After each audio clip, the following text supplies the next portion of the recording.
Tak vítajte pri druhej epizóde podcastu Reality s Ernestom. Dnešná téma bude téma dane z príjmu z predaja nehnuteľností. Čo to vlastne daň je, kedy ste od dane oslobodení a mnoho ďalšieho. Tak poďme spolu na to. Viete, kedy musíte zaplatiť daň z príjmu z predaja nehnuteľností a kedy ste od dane oslobodení?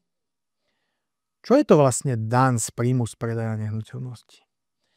No je to daň, ktorá sa platí z rozdielu nadobudacej a predajnej ceny. Tento rozdiel si viete znížiť uplatnením výdavkov, znížite si tým sumu dane, ktorú musíte štátu zaplatiť. A o aké výdavky ide? Tak tu sú. Pri nehnuteľnosti nadobudnutej kúpou je v prvom rade výdavkom kúpna cena. Pri nehnuteľnosti nadobudnutej darovaním je určenie ceny zložitejšie. Určeniu nadobudacej ceny v prípade darovania sa budem venovať v tomto podcaste trošku neskôr. Pri nehnuteľnosti nadobudnutej dedením sa ako nadobudacia cena berie všeobecná cena nehnuteľnosti uvedená v uznesení o dedičstve. K stanoveniu všeobecnej hodnoty mám jedno dôležité upozornenie, ktoré vám tiež poviem neskôr. Ďalším výdavkom, o ktorý si viete znížiť daň, sú finančné prostriedky vynaložené na zhodnotenie, opravu a údržbu nehnuteľnosti. To znamená faktúry alebo bločky z rekonštrukcie nehnuteľnosti, za zariadenie a podobne. Ďalším výdavkom sú faktory za sprostredkovanie predaja nehnuteľnosti od realitnej kancelárie, čiže odmena realitnej kancelárie. Ďalej sú to poplatky za vyhotovanie zmluv, znaleckého posudku alebo geometrického plánu. Často klienti, vlastne, ktorí predávajú svoje nehnuteľnosti, majú na tie nehnuteľnosti aj hypotéku a jedným z výdavkov sú aj úroky z hypotekárneho alebo stavebného úveru súvisiace s obstaraním tejto nehnuteľnosti. Ďalej sú to poplatky za overenie podpisu notára, poplatky za kolky na kataster. No a poďme sa teda pozrieť na to, aké sú sadzby dane z príjmu z predaja nehnuteľnosti. Aktuálne platia dve sadzby danie. Ak je základ dane do sumy nejakých plus minus 48 000 eur, tak je sadzba dane 19%. A ak je základ dane nad túto sumu, tak sa zdaňuje sadzbou 25%. Tu mám jedno dôležité upozornenie na príjem z predaja nehnuteľnosti, alebo teda príjem z predaja nehnuteľnosti podlieha aj zdravotným odvodom, a toho výške 15% z vymeriavacieho základu a v prípade osoby so zdravotným postihnutím 7,5%. Výhodou je, že zaplatené zdravotné odvody si môžete uplatniť v daňovom priznaní nasledujúci rok ako výdavok. No a poďme sa teda pozrieť na oslobodenie príjmu z predaja nehnuteľnosti. Kedy ste oslobodení? Kedy tú daň platiť nemusíte? Od dane ste oslobodení, ak nehnuteľnosť predáte po 5 rokoch od dňa nadobudnutia. Ak ste oslobodení od dane, nemáte ani povinnosť podávať daňové priznanie. No a tu je potrebné si uvedomiť 3 dôležité veci.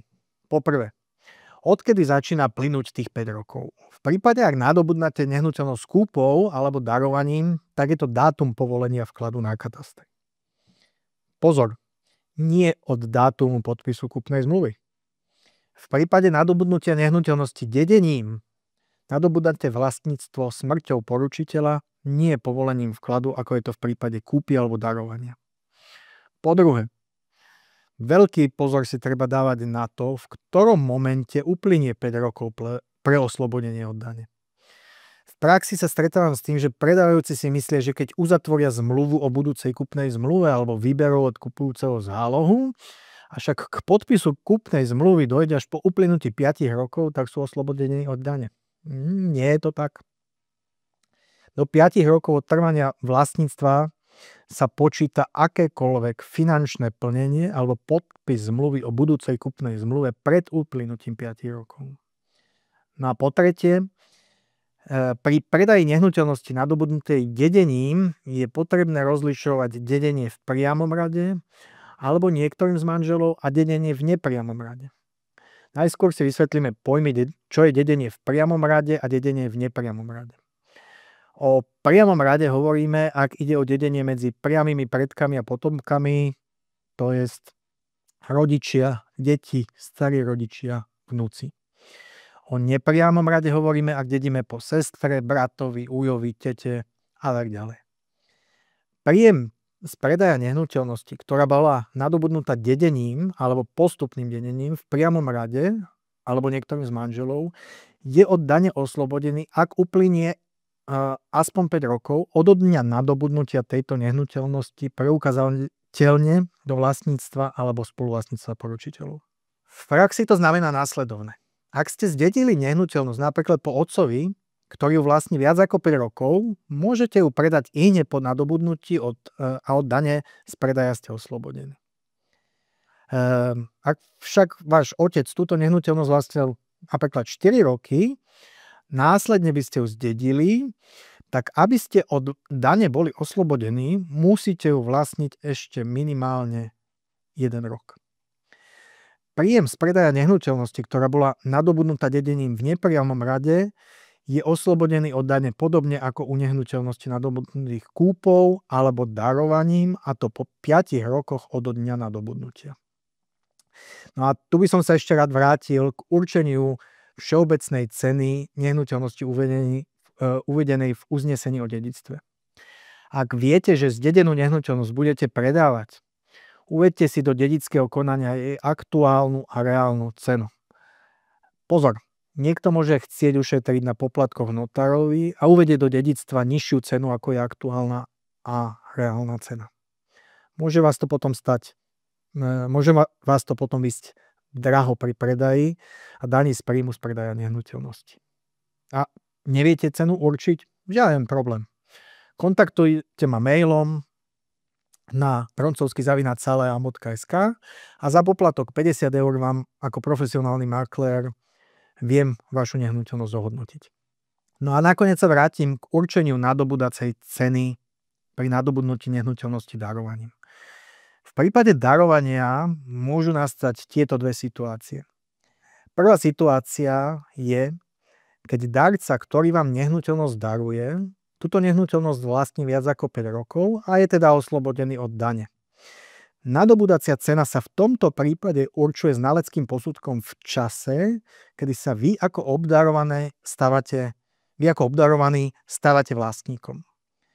Druhá situácia.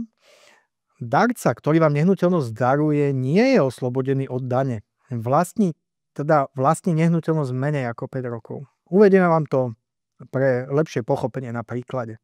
Váš otec kúpi byt za 100 000. Vlastní ho 2 roky a potom ho daruje vám. Vám v tomto prípade ako obdarovanému plynie lehota 5 rokov na oslobodenie od dane. Po 2 rokoch, ako vlastníte byt, sa vám zmení životná situácia, potrebujete peniaze a rozhodnete sa byt predať. Predáte ho za 140 000 eur. Ako nadobudacia cena sa v tomto prípade neberie hodnota bytu určená znaleckým posudkom v momente, kedy ste byt nadobudol, avšak suma 100 000 eur, za ktorú byt nadobudol váš otec.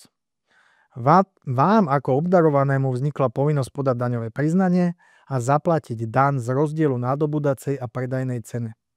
V našom príklade ide o daň zo sumy 40 000 eur. Daň by v tomto prípade, alebo sadzba dane by bola 19%, zo 40 000 je to 7600 eur, plus odvod do zdravotnej poisťovne vo výške 15%, zo 40 000, čo je 6000 eur. Spolu by ste v tomto prípade zaplatili 13 600 eur. No a to už je teda poriadna suma. tak nezabudnite sa preto aj pred darovaním svojej nehnuteľnosti poradiť s realitným maklérom, aby ste sa mohli vyhnúť situácii, ako opisujem v príklade. Chápem, že problematika platenia alebo oslobodenia od dane z príjmu z predaja nehnuteľnosti nie je jednoduchá a môžete sa v nej ľahko strátiť alebo pomýliť. Preto ak vám nie je niečo jasné, kontaktujte ma mailom alebo telefonicky. Pri téme daní z príjmu z predaja nehnuteľností je to ešte jedna taká veľmi špecifická téma a to je zdanenie príjmu dosiahnutých zámenou nehnuteľnosti. Mnoho ľudí si myslí, že zámenou nehnuteľnosti sa vyhnú povinnosti zaplatiť daň z príjmu z predaja nehnuteľnosti. Týchto ľudí musím sklamať, bohužiaľ nie je to tak, je to veľký omyl. Ak chcete vedieť viac, napíšte do komentára svoju mailovú adresu a pošlem vám tam článok, kde túto tému rozoberám. Ďakujem vám za váš čas. Verím, že informácie z epizódy zameranej na daň z príjmu z predaja nehnuteľnosti boli pre vás užitočné a prajem vám krásny deň a teším sa na budúce.